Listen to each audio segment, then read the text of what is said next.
Hi, everyone. Welcome to the second part of the Virtual Learning Labs. Our conversation for this segment is centered around data readiness for nonprofit organizations. I am joined by my colleague, Raghav Raheja, who leads the Center for Data Excellence at Social Lens.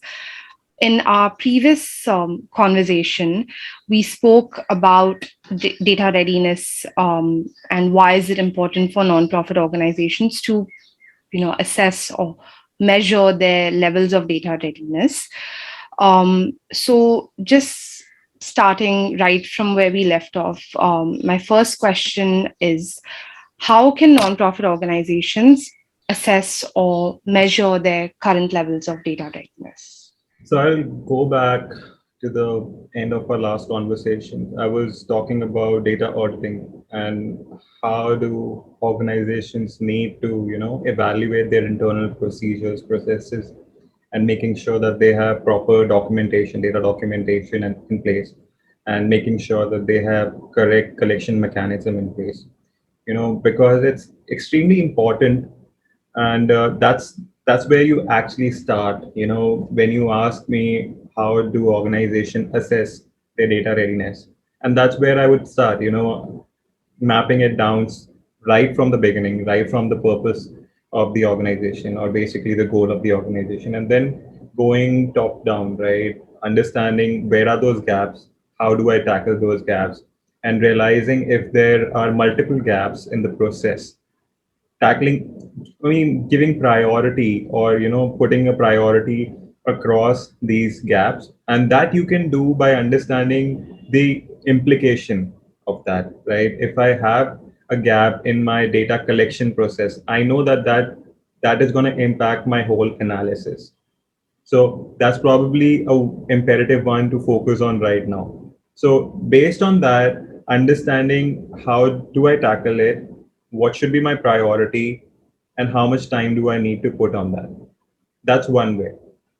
Another way could be that, looking at similar sort of organizations in that domain and understanding if and what they are doing in terms of their being data ready, in terms of how do they collect their data, what is the process that they're using. I mean, I completely understand that no two organizations can be completely same, so I'm not saying that replicate the same model that the other organization is following, but also, I mean, you should always use resources around you. One of the way to do that is to look around and see what other organizations are doing. Just don't completely replicate or copy it, but basically just use the similar ones in your organization that fits in, right?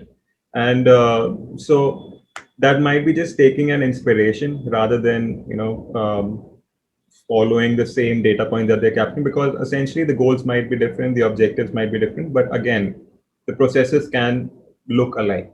That's all I'm trying to say.